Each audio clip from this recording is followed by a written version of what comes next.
We hear it all the time. You just gotta talk to your users. Sounds so easy. But if it was easy, there wouldn't be so many orgs struggling to do it effectively. Because talking to your users isn't the same as talking to your friends or family. It's an art, a science, and a challenge. Which users should you talk to? How many? What should you ask and how? How often? And how are you even going to start that conversation in the first place? My guest today is Kevin Gentry, who you might know as the host of the Product Coffee podcast. Or if you're a travel agent or enthusiast, you might have chatted with him in his role as a principal product manager at Hilton Grand Vacations. Having worked with organizations of all sizes, Kevin has accumulated a lot of experience gathering and applying user insights.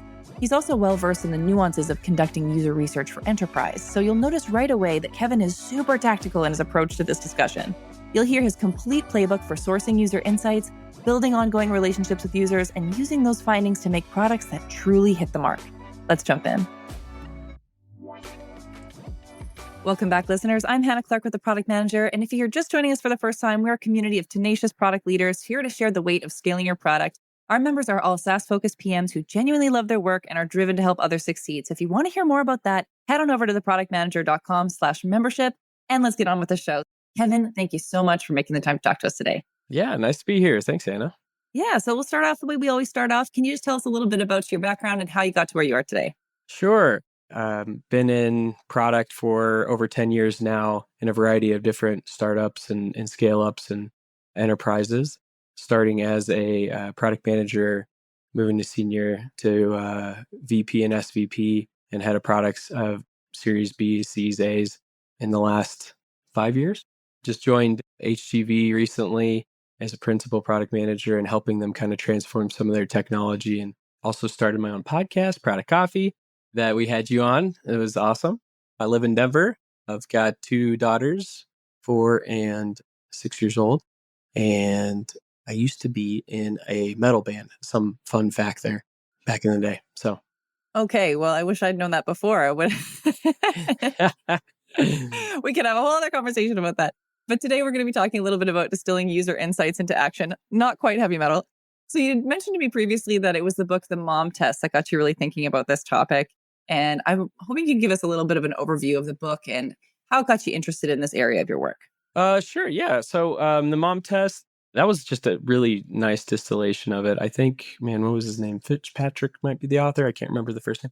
But it's an easy concept, too, to really understand, of asking your mom or your significant other, someone that you know personally, hey, do you like this? And, what would you expect to happen? I would imagine that you're going to get some mixed response of, yeah, that's great, with a high inflection, and then like this fallback of, but I never used it, or, I don't want to hurt your feelings, right? But this is what happened. So I think we all kind of seen that growing up in product land and what have you. And I think this book does a good way of articulating how to understand that concept and change the narrative in your interviews so that you get different results and you get to the true meaning of what really matters when you're doing these interviews and what information and validation you need to move things to the next step. So yeah, that's what attracted me to the book and the concept, and it was just really easy to understand. Let's talk a little bit about kind of that extraction process. We're talking a little bit more about user research and kind of how to get around that. So a lot of the insight extraction process comes down to methodology for collecting user feedback. And that's often through interviews. It could be through a lot of different formats, but interviews is kind of the focus today. What would you say are your top tips for eliciting meaningful insights from user interviews? Always ask about their life and their experiences. That was a big thing. So never talk about, hey, what would you like? Or do you like this thing? Which is either talking about the present or the future. You want to talk about what happened. And that is really going to get the most meaningful insights for you, especially when it comes to your product or your technology, or if you're trying to tackle a customer general problem. I think that's a good way to look at it.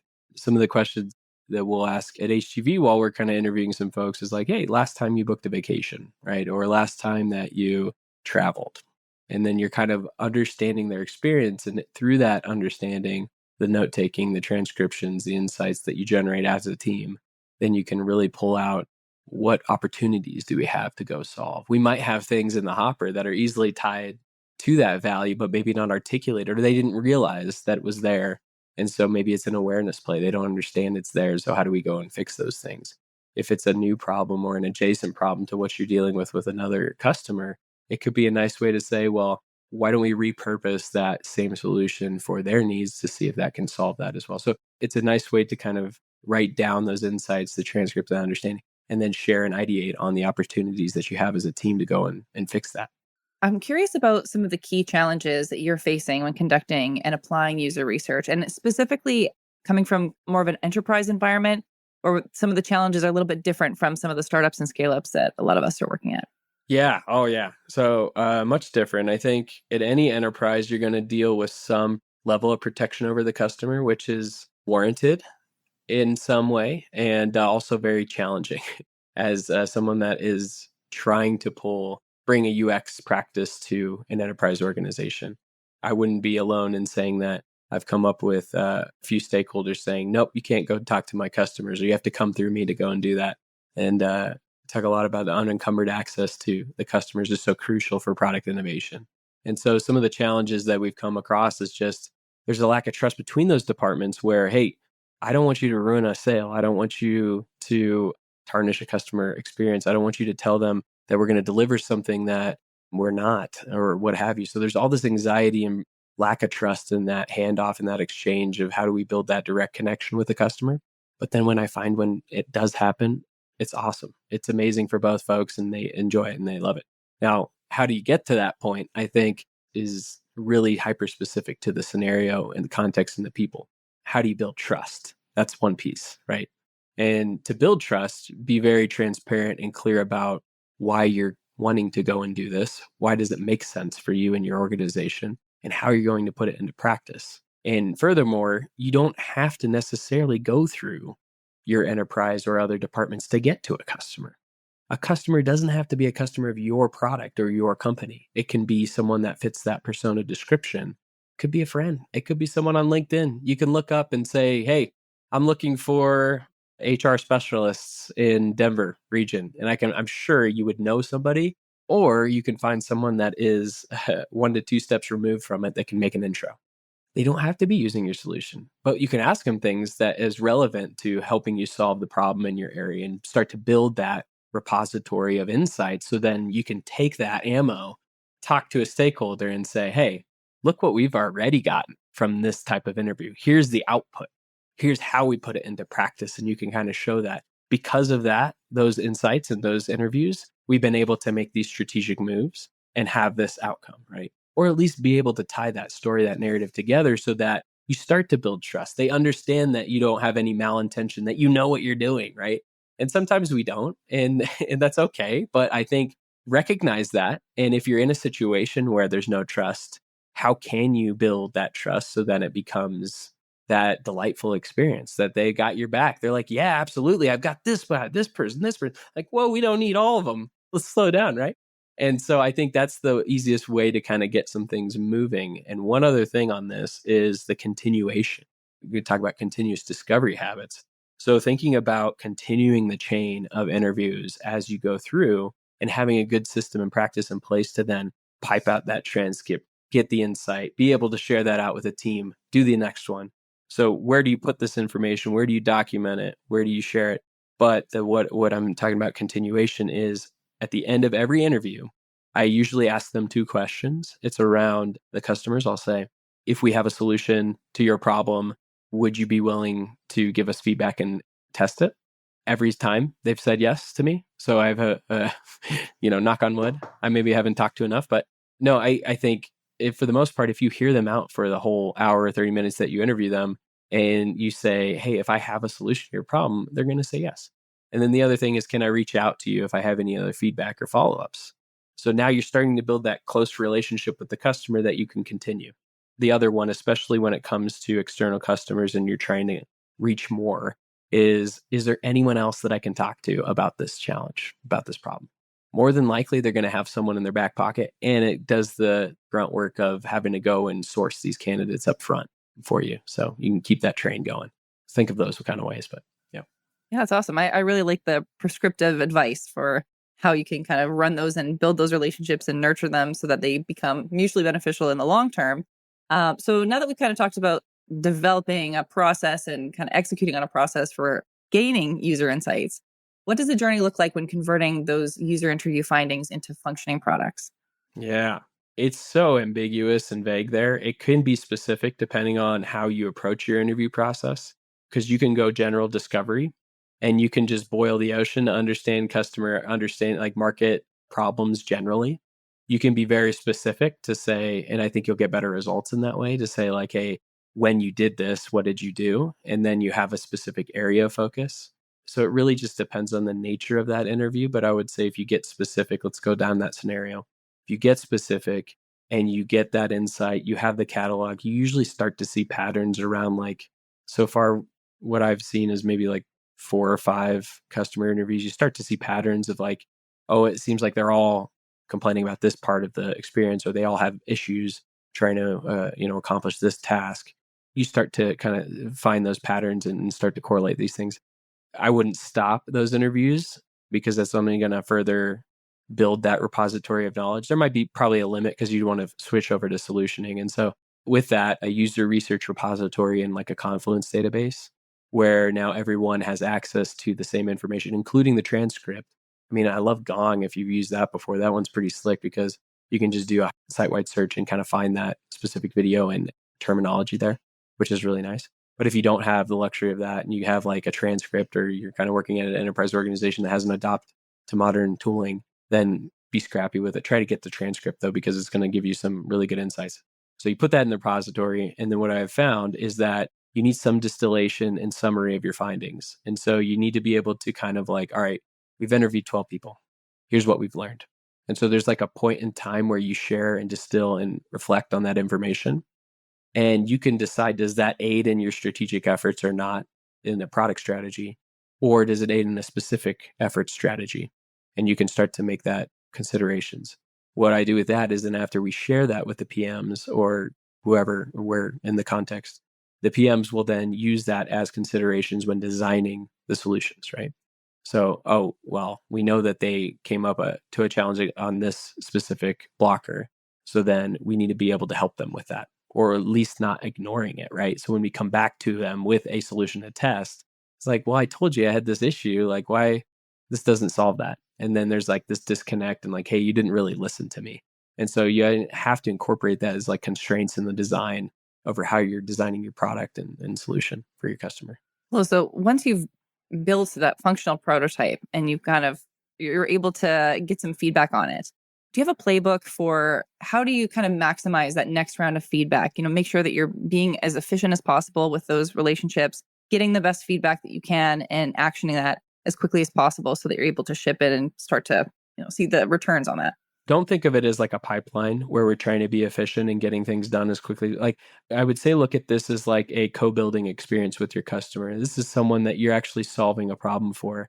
No one wants to be treated like a little thing on the pipeline, fast, right? And so I would say that's the mindset that I approach these things with, to say, so you're nurturing that customer relationship. You're saying, hey, you took the time out of your day. I listened to you. We understood each other. Like I spent time. I'm really trying to solve your problem.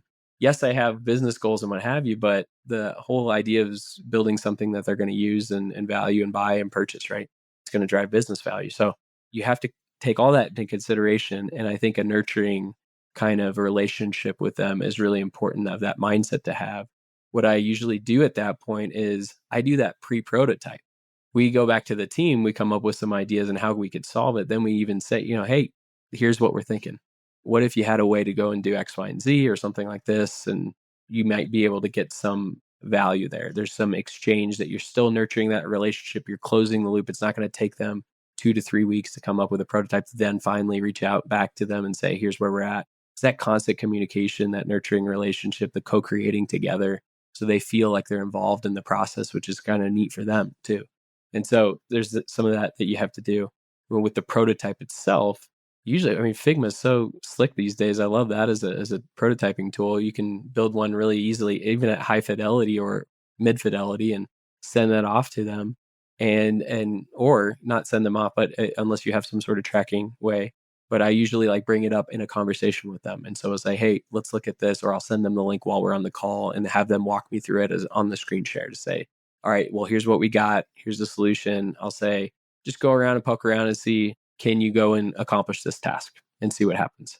They'll probably poke around. They'll say, ask questions. We'll kind of, hey, why did you do that? Let's understand, or how are you feeling when you were slamming on the keyboard there. Was that frustrating? What happened?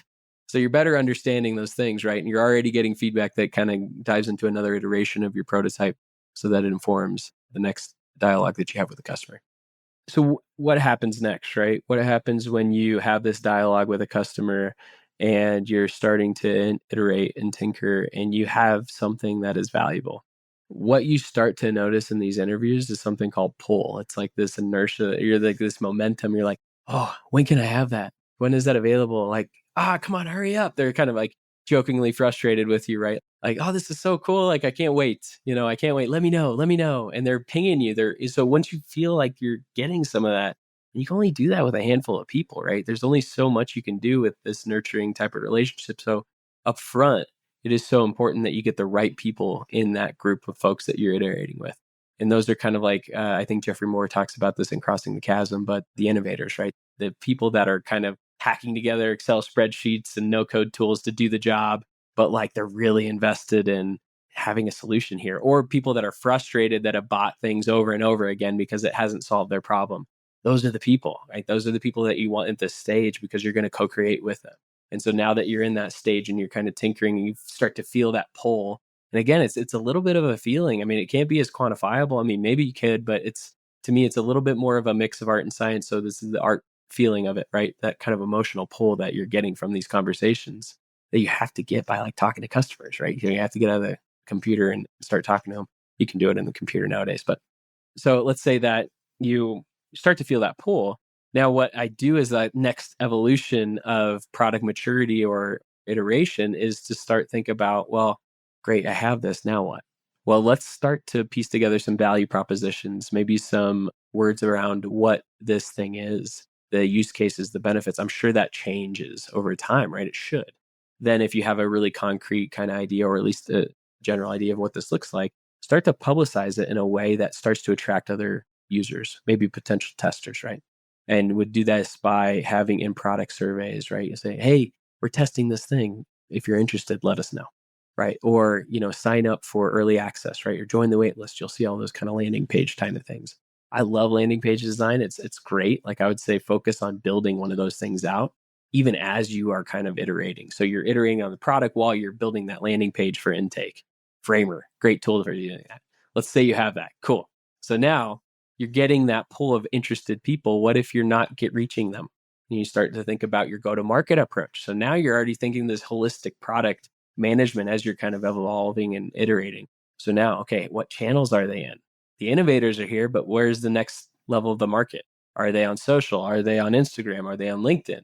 How do I reach them, right? And so you're already thinking in your head with your maybe product marketing or yourself as an entrepreneur, how to go and reach those next people. So you're potentially testing out value prop statements. You're testing out ads. You're testing out marketing channels. So all of this is iterative and testable, right? So now let's say you got to a point where you have enough signups where you're like, hey, we got like 23 signups in the hopper. Let's eke a little bit more in to this process, right? Let's get them involved. And so at that point, I would love to have a functioning prototype to give them, right? So all throughout that process, you're experimenting, iterating, but you're building an MVP. And that MVP is this thing that the first 10 can use or first whoever can use, that then you can start to open the door for the next 20, 30, 40, right?